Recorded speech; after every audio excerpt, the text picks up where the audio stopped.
하나님 말씀 함께 보겠습니다. 여호수아 1장 1절부터 4절까지 말씀입니다. 여호수아 1장 1절부터 4절까지 말씀, 우리 다 같이 한 목소리로 말씀 함께 보도록 하겠습니다. 여호와의 종 모세가 죽은 후에 여호와께서 모세의 수종자 눈의 아들 여호수아에게 말씀하여 이르시되, 내 종 모세가 죽었으니 이제 너는 이 모든 백성과 더불어 일어나 이 요단을 건너 내가 그들 곧 이스라엘 자손에게 주는 그 땅으로 가라. 내가 모세에게 말한 바와 같이 너희 발바닥으로 밟는 곳은 모두 내가 너희에게 주었노니 곧 광야와 이 레바논에서부터 큰 강 곧 유브라데 강까지 해 족속에 온 땅과 또 해 지는 쪽 대해까지 너희의 영토가 되리라. 아멘. 오늘 이 시간에는 하나님의 승리 공식이라는 제목 가지고 말씀 나누고 또 함께 기도하기를 원합니다. 우리가 누군가와 좋은 관계를 오랫동안 지속하면서 만남의 축복을 누리기 위해서는 그 사람에 대해서 깊이 알아야죠. 단순히 알기만 하는 것이 아니라 또 이해하려는 노력도 필요합니다. 이건 부부 관계에서도 마찬가지죠. 서로가 서로를 이해하려는 노력 없이 사랑으로 그 가정을 이루어 갈 수가 없는 거죠. 서로가 서로를 향해서 이해하고 배려하고 그렇게 하나 되기를 애쓰고 힘쓸 때 그 관계는 보다 더 성숙해지고 풍성해지고 깊어질 수 있는 거예요. 하나님과의 관계도 마찬가지입니다. 우리가 하나님을 말씀을 통해 우리에게 주신 어떤 그 객관적인 지식과 아니면 우리의 삶을 통한 그 주관적인 체험과 경험을 통해서 하나님을 깊이 있게 만나고 깊이 있게 알아가야만 하나님이 어떻게 일하시는지, 하나님이 어떻게 역사하시는지를 우리가 영적으로 민감하게 반응할 수 있고, 그런 삶을 살아야 하나님이 우리에게 주시는 승리의 삶을 살아갈 수 있는 그 원동력이 되는 거죠. 하나님께서는 아브라함에게 가나안 땅을 줄 것을 약속하셨어요. 창세기 15장 13절 14절 말씀 보면, 여호와께서 아브라함에게 이르시되 너는 반드시 알라. 내 자손이 이방에서 객이 되어 그들을 섬기겠고 그들은 400년 동안 내 자손을 괴롭히리니 그들이 섬기는 나라를 내가 징벌할지며 그 후에 내 자손이 큰 재물을 이끌고 나오리라. 하나님께서 이 땅에 대한 약속을 이때 처음 주신 것은 아닙니다마는 이 말씀을 통해서는 아브라함의 자손들이 약 400년 동안 애굽에서 종살이를 하게 될 거고, 그 후에 하나님이 그들을 건지실 거고, 그러면 그들이 나와서 하나님이 약속하신 땅을 차지하게 될 거다라는 약속이에요. 아브라함에게 주셨던 약속은 이삭에게로 야곱에게로 계속해서 이어지고요. 출애굽기 3장 8절 말씀 보면, 내가 내려가서 그들을 애굽인의 손에서 건져내고 그들을 그 땅에서 인도하여 아름답고 광대한 땅, 젖과 꿀이 흐르는 땅, 곧 가나안 족속, 헷 족속, 아모스 족속, 브리스 족속, 히위 족속, 여부스 족속의 지방에 데려가려 하노라. 하나님께서는 모세를 호렙산에서 부르시면서도 애굽에서 압제받고 있는 이스라엘 백성을 구원하신 후에 젖과 꿀이 흐르는 가나안 땅으로 인도해 그 땅을 주시겠다라고 약속하셨어요. 그리고 이어진 이제 오늘 본문 말씀을 다시 보면, 여호와의 종 모세가 죽은 후에 여호와께서 모세의 수종자 눈의 아들 여호수아에게 말씀하여 이르시되, 내 종 모세가 죽었으니 이제 너는 이 모든 백성과 더불어 일어나 이 요단을 건너 내가 그들 곧 이스라엘 자손에게 주는 그 땅으로 가라. 내가 모세에게 말한 바와 같이 너희 발바닥으로 밟는 곳은 모두 내가 너희에게 주었노니 곧 광야와 이 레바논에서부터 큰 강 곧 유브라데 강까지 해 쪽 속에 온 땅과 또 해 지는 쪽 대해까지 너희의 영토가 되리라. 하나님은 모세의 뒤를 이은 여호수아에게도 가나안 땅을 주시겠다고 약속하셨는데, 여호수아에게 주신 약속은요, 앞의 약속과는 조금 다릅니다. 자, 다시 말씀을 넘어와서 아브라함에게 주셨던 약속을 보면요,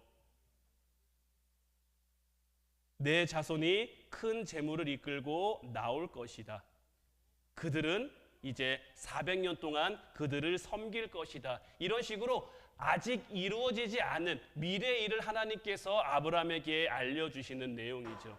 자, 모세에게 말씀하실 때도 내가 이 애굽인의 손에서 그들을 건져내서 뭐 가나안 족속, 헷 족속, 아모리 족속, 브리스 족속, 히위 족속, 여부 족속의 지방에 데려가려 하노라. 앞으로 그렇게 하시겠다라는 어떤 미래적인 약속이죠. 근데 오늘 본문 말씀을 보면요. 자, 내가 모세에게 말한 바와 같이 너희 발바닥으로 밟는 곳은 모두 내가 어떻게 했다는 거예요? 너희에게 줬다라는 거예요. 줬다라는 거는 주겠다는 것과는 다른 의미죠.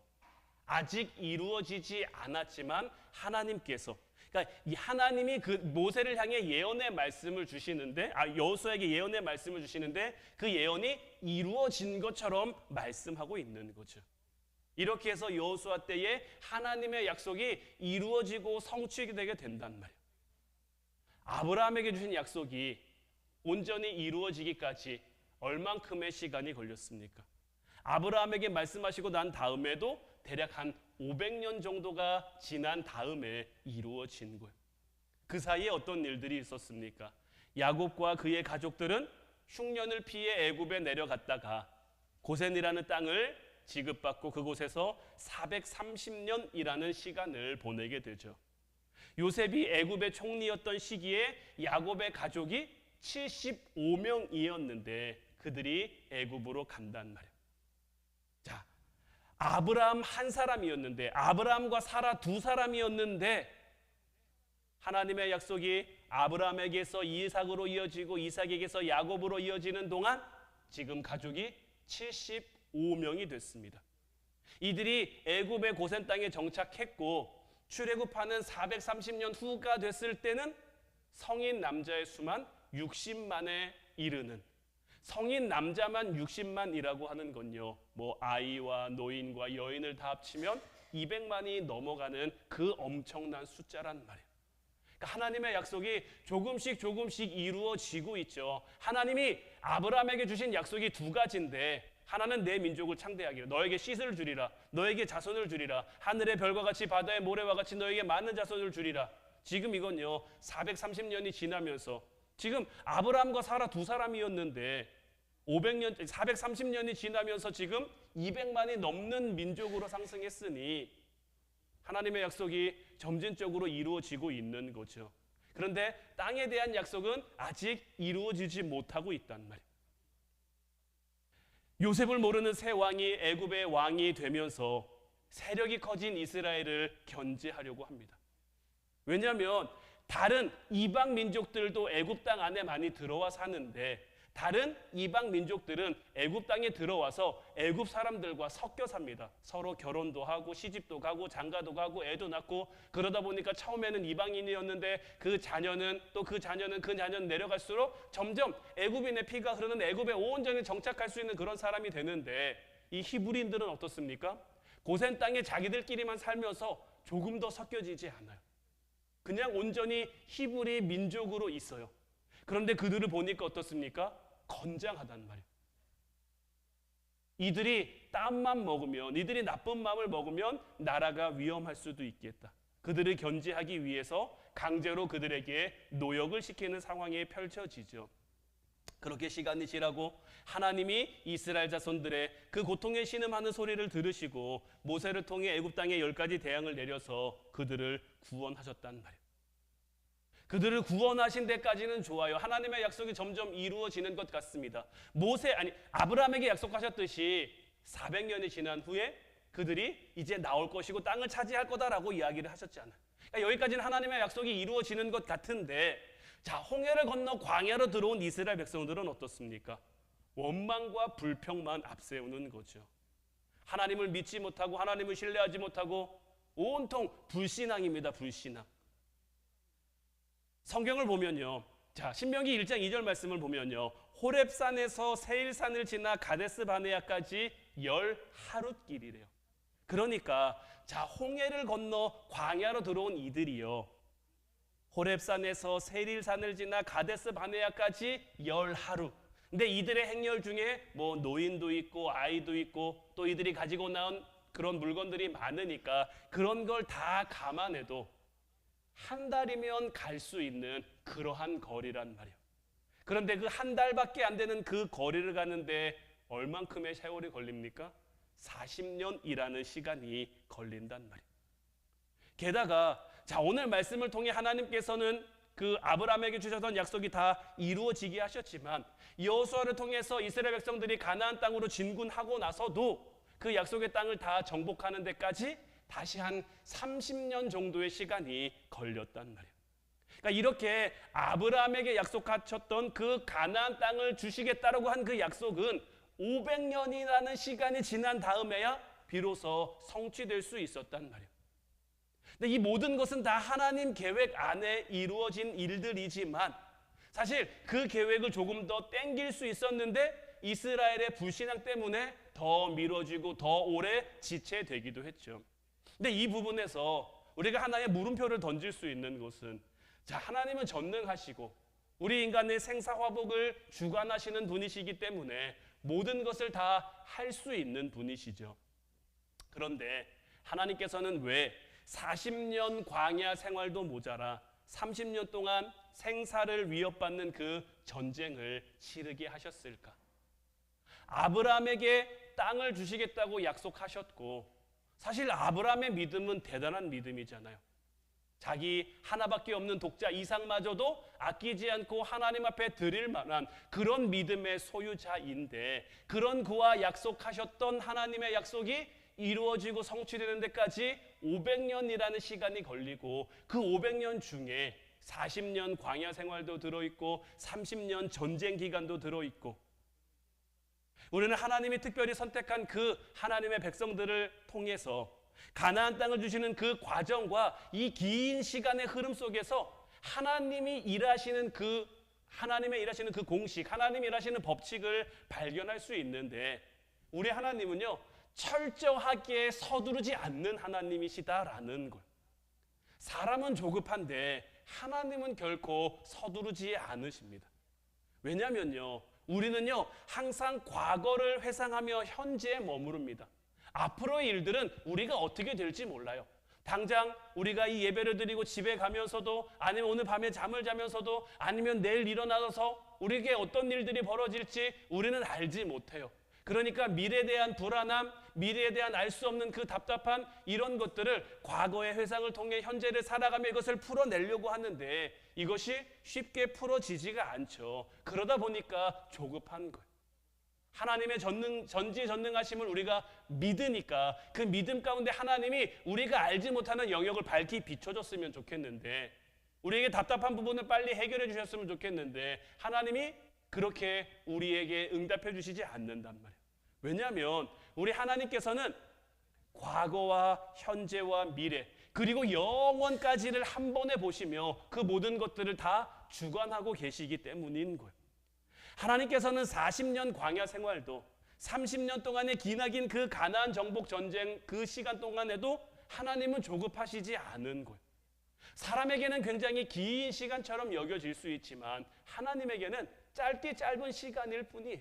왜냐하면 하나님에게는 하루가 천년 같고 또 천년이 하루 같기 때문인 거예요. 그러니까 하나님은 이 모든 과정을 통해 어떤 결과에 치중하기보다는 어떤 일이 이루어지는 그 과정 속에서 그 과정을 통해 그 일이 이루어짐과 되어짐을 통해 하나님의 영광이 드러나는 방향으로 일을 진행하시기 때문인 거예요. 그래서 조급한 사람들과는 다르게 하나님은 이스라엘 백성들의 그 광야 40년 동안에도 오히려 낙심하지 않으시는 거예요. 한번 여러분들이 하나님이다라고 생각해 보세요. 애굽에서 그들을 건져냈잖아요. 그리고 광야로 보냈잖아요. 사실은 건져내 준 것만 가지고도 그들은 감사해야 돼요. 그런데 이스라엘 백성들이 하는 그 모습은 물에 빠진 사람 건져냈더니 보따리 내놓으라고 한다고 딱 그 모습인 거예요. 여러분들이 그 처지를 당하면 여러분들이 그 상황을 당하면 여러분들은 어떻게 하시겠습니까? 그 건져놓은 사람 볼까요? 안 볼까요? 안 보고 싶겠죠. 은혜로 그 사람을 살려놨는데, 은혜로 그 사람을 건져놨는데 뭐 이것도 내놔라, 저것도 내놔라, 이것도 해내라, 저것도 해내라 그러면 어떻게 그 사람과 함께 할 수 있겠습니까? 근데 이스라엘 백성들은 그렇게 한단 말이에요. 하나님의 애굽에서 건져주셨어요. 낮에는 구름 기둥으로, 밤에는 불 기둥으로 그들을 인도하며 그들을 지키며 보호하신단 말이에요. 심지어는 그들에게 먹을 만나도 주셨어요. 반석에서 물도 주셨어요. 그런데 이들은 우리 고기 먹고 싶다고, 우리가 언제까지 이 맛없는 음식만 먹어야 되냐고, 살려주신 것만 해도 감지덕지인데, 더더군다나 지금 하나님은 지금 이스라엘 백성들을 왜 인도하고 계십니까? 그들에게 젖과 꿀이 흐르는 그 가나안 땅을 주시기 위함인 거잖아요.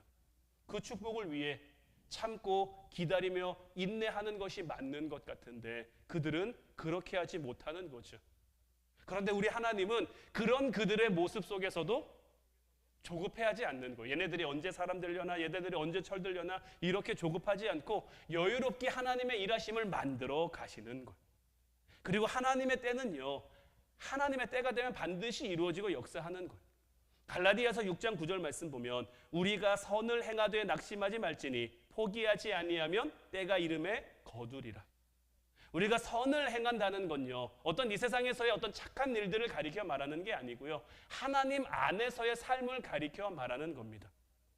이 세상에서 가장 선은요, 하나님 안에 살아가는 것밖에 없어요.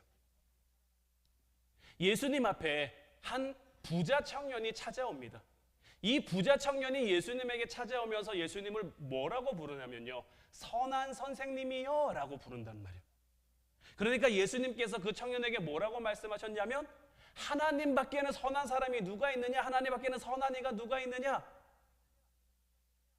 그랬더니 이 청년이 또 한다는 얘기가, 내가 영생을 얻고 싶은데 영생을 얻으면 어떻게 해야 합니까? 모세의 율법에는 뭐라고 되어 있냐? 계명을 지켜야 됩니다. 하나님을 사랑하고 내 이웃을 내 몸과 같이 사랑해야 됩니다.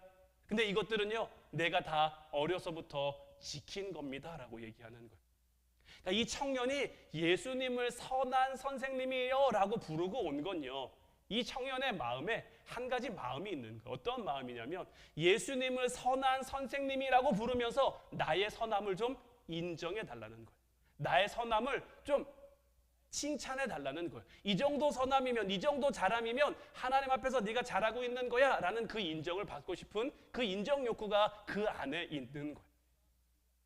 근데 예수님은 그 청년에게 무엇을 이야기하십니까? 그래, 이런 것들은 네가 다 잘 지키는 것 같아. 근데 다만 너에게 한 가지 부족한 것이 있으니 네 재물을 팔아 가난한 사람들에게 주고 와서 나를 따라라. 내 제자가 되라. 그랬더니 이 청년이 어떻게 합니까? 재물이 많은 고로 근심하며 떠나갔다라고 되어 있는 거예요. 결과적으로 이 청년은 선한 사람입니까? 선하지 못한 사람입니까? 선하지 못한 사람인 거예요. 왜냐하면 하나님보다 더 사랑하는 것이 그에게 있으니까요. 우리의 삶도 마찬가지인 거예요. 하나님 앞에서 우리가 선한 삶을 살아간다는 건요, 하나님 제일로, 하나님 우선으로, 하나님은 우리의 삶의 가장 중심에 두고 살아감을 의미하는 거예요. 이렇게 선을 행하며 살아가다 보면 이 세상의 방법, 이 세상의 법칙과는 맞지 않죠.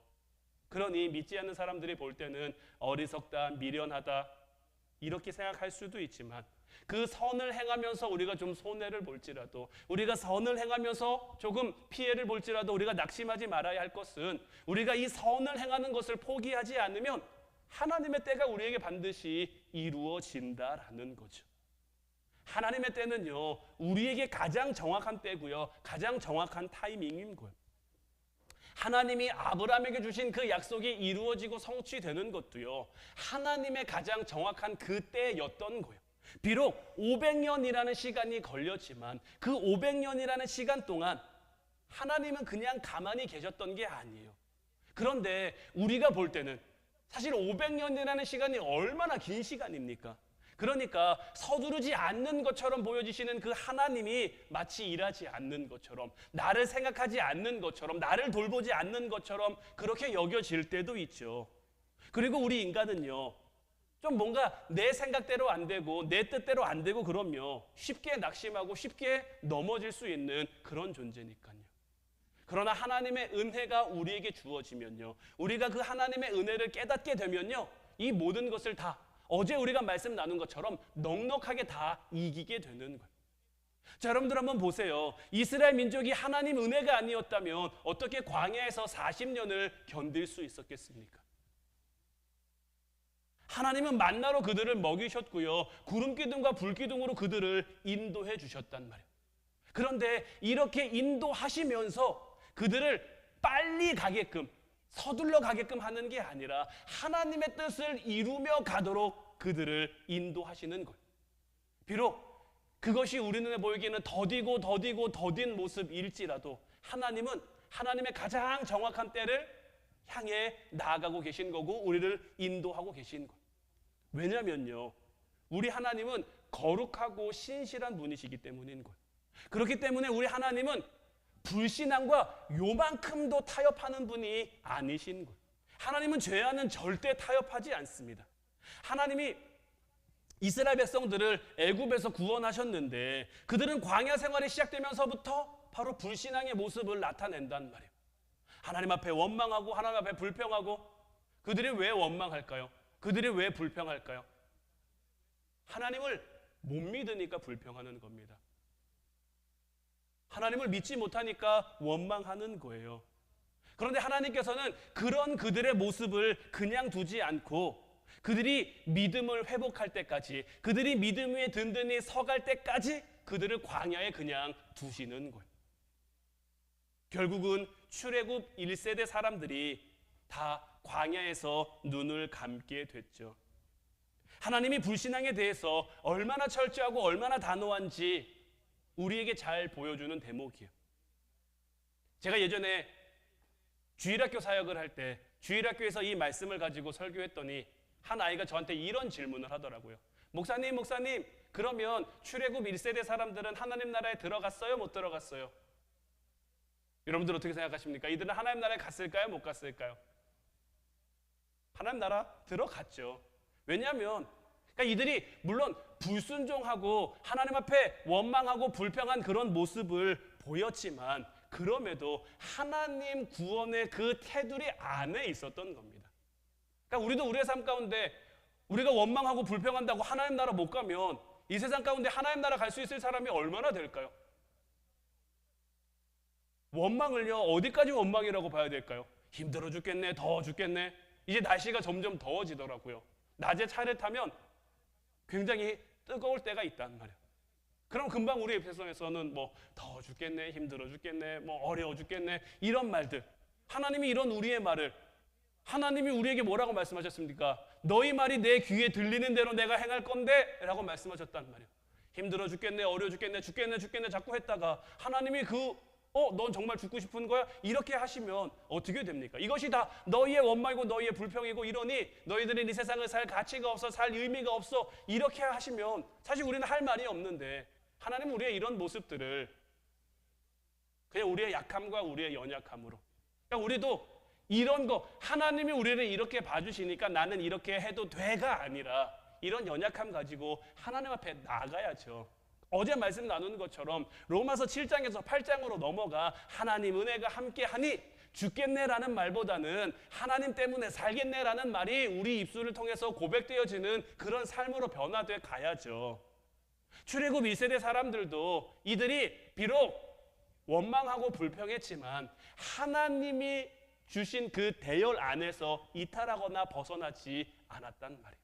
그래서 출애굽한 1세대들 비록 하나님이 주신 약속의 땅을 바라보지 못하고 밟아보지 못하고 광야에서 죽긴 했지만 이들도 하나님 구원의 울타리 안에 있었다라는 것. 다만 하나님께서는 불신앙에 대해서 얼마나 철저하고 얼마나 단호하게 하시는지를 이들을 통해 보여주고 계신 거예요. 이런 모습은요, 하나님이 우리에게 예수님을 보내주신 거에서도 마찬가지로 나타나는 거예요. 예수님이 왜 이 땅에 오셨습니까? 이 땅의 죄와 불신앙을 결코 용납하지 않겠다라는 거죠. 예수님으로 말미암아 단번에 모든 죄의 사슬을 다 끊어버리시고 더 이상 너희가 죄 가운데 있는 것을 내가 용납하지 않을 거야. 너희가 죄 가운데 죄의 노예로 죄에 매여 살아가는 것을 내가 그냥 지켜보지 않을 거야 라는 그런 하나님의 그 단호한 마음과 단호한 결단으로 예수님이 이 땅에 오신 것이고 예수님은 십자가를 지신 것. 그렇기 때문에 믿음을 가진 자만이 참된 안식에 들어갈 수가 있는 거예요. 그래서 하나님께서는 이 이스라엘 백성들이 가나안 땅의 삶을 감당할 수 있을 만큼 그들의 믿음을 훈련시키고 성장시키신 거예요. 그렇기 때문에 이들의 40년 광야의 삶은요, 결코 허송세월한 시간이 아니라 하나님께서는 오히려 40년 동안 하나님의 뜻, 하나님의 계획을 미루시면서까지, 자, 여러분들도 뭔가 일을 계획하고 준비하고 실행하신 적이 있으시죠? 그 일을 계획하고 실행하고 뭐 이렇게 할 때 누구의 마음이 제일 애탈까요? 그 일을 계획하고 준비한 사람의 마음이 애탈까요? 여기에 참여한 사람의 마음이 애탈까요? 행사를 진행하고 주도하는 사람의 마음이 애탈까요? 그 행사에 참석하는 사람의 마음이 애탈까요? 모든 건요, 다 그 일을 진행하는 사람의 마음이 애탈 수밖에 없어요. 빨리빨리 좀 이렇게 돼야 되는데 이렇게 되지 않으면, 딜레이 되면요, 그것을 주관한 사람의 마음이 애탄단 말이에요. 우리를 향한 하나님의 뜻이 있는데 하나님의 뜻이 자꾸 딜레이 돼요. 하나님의 뜻이 자꾸 미뤄져요. 누구 마음이 제일 애탈까요? 우리는 빨리 이루어지지 않아서 우리 마음이 답답하고 우리 마음이 조급한 것 같지만요, 사실 하나님 마음이 더 답답한 거예요. 얘가 빨리 이렇게 갔으면 좋겠는데, 얘가 빨리 이렇게 섰으면 좋겠는데 아직도 오지 않고, 아직도 도달하지 못하고, 아직도 성장하지 못하고 여전히 그 뒤에서 그렇게 있으면 하나님의 마음이 더 저기 한 거죠. 그러나 그 40년이라는 그 시간을 뒤로 미루면서까지 이스라엘 백성들이 믿음을 갖도록 기다려주신 것은 하나님이 그들을 너무나 사랑하시기 때문인 거예요. 그리고 이스라엘 백성들이 애굽에서 나올 때 그냥 빈손으로 나온 게 아니죠. 아브라함에게 약속하셨던 것처럼 400년이 지나면 이제 애굽에서 그들이 나올 건데 많은 재물을 가지고 나올 거다라고 하나님이 아브라함에게 약속해 주셨었고, 그 약속이 실제로 이루어졌단 말이에요. 애굽에 내려진 마지막 10번째 재앙이 처음 난 것들의 죽음이었는데, 애굽 정말 온 전역에 처음 난 것들이 다 죽으니까 애굽 온 이 나라가 다 두려움과 염려에 사로잡힐 수밖에 없는, 나라가 다 마비될 수밖에 없는 거예요. 그러니까 애굽 사람들이 더는 히브리 사람들과 함께하고 싶지 않은 거예요. 그러니 제발 빨리 좀 나가달라면서 그들에게 금은 보화를 그냥 막 다 갖다 주는 거죠. 그래서 이스라엘 백성들이 그것들 다 받아 가지고 나왔단 말이에요. 빨리 좀 나가달라 그래서. 근데 사람은요, 눈에 보이는 것들, 어떤 물질적인 거나 아니면 사회적 지위나 이런 것들에 관심을 많이 둬요. 그러나 하나님은 그런 것들에 관심을 두시는 분이 아니라 오히려 그들의 중심에 믿음이 있나 없나 이거를 보신단 말이에요. 제가 이 얘기를 왜 여러분들에게 말씀드리냐면, 자, 이들이 많은 재물을 애굽에서 나올 때 가지고 나왔죠. 금, 은 뭐 이런 것들을 많이 가지고 나왔단 말이에요. 근데 이들이 애굽에서 가지고 나온 것들이 결국 뭐가 됩니까? 모세가 십계명 돌판을 받으러 산에 올라갔을 때, 시내 산에 올라갔을 때 남겨진 이스라엘 백성들은 뭐 합니까? 금귀고리 다 떼다가 그거 녹여서 금송아지 만들잖아요. 하나님이 기다리라고 했는데, 하나님이 여기까지 인도해 주셨는데, 여기까지 인도하면서 하나님의 은혜, 하나님의 사랑을 보여주셨는데, 하나님의 관심은 온통 택하신 백성들의 믿음에 있는데, 믿음이 없으면요, 단 한 발자국도 약속의 땅을 향해 나아갈 수가 없는 거예요. 이들은 금송아지 왜 만들었을까요? 하나님을 믿어서 만들었을까요? 하나님처럼 생각하려고 만들었을까요? 아닌 거예요. 그들의 마음에 또 다른 위로와 그들의 마음에 또 다른 평안과 이런 것들을 얻기 위해 만든 거예요. 그리고는 금송아지 만들어서 섬기고, 이들은 원래 뭐 하려고 했습니까? 다시 새로운 지도자를 뽑아서 애굽으로 돌아가려고 했어요. 하나님께서 젖과 꿀이 흐르는 땅을 주시겠다고 약속하셨고, 여기까지 오는 동안 얼마나 많은 기적을 베풀어 줬습니까? 그 기적 중에 한 가지만 경험해도 아마 여러분들도 그렇게 고백할 거예요. 홍해가 갈라지는 건 내가 보면 나는 하나님 앞에 절대 흔들리지 않고 살아갈 겁니다. 바다가 갈라지는 거 내가 정말 경험하고 그 사이로 내가 걸어가면 나는 어떤 목에 칼이 들어와도 믿음 흔들리지 않고 하나님 바라보며 살 겁니다. 이렇게 고백할 수 있을 텐데 이들은 그런 기적을 날마다 경험하면서도 믿음이 없으니까 약속의 땅을 향해 나아가지 못하는 거예요. 하나님의 관심은 믿음인데 우리도 우리의 삶 가운데 어떤 외형적인 것을 우선시하며 거기에 하나님보다 더 마음을 뺏기는 건요, 굉장히 미련하고 어리석은 일들밖에 될 수밖에 없는 거예요. 믿음을 도외시한 그 결과 그들은 금송아지라는 우상을 만들게 됐고요. 그들은 가나안 땅이라는 하나님의 축복을 받을 만한 그 믿음이 준비되어 있지 않으니까 하나님이 그들에게 주신 그 제물로 금송아지 우상을 만든 거예요.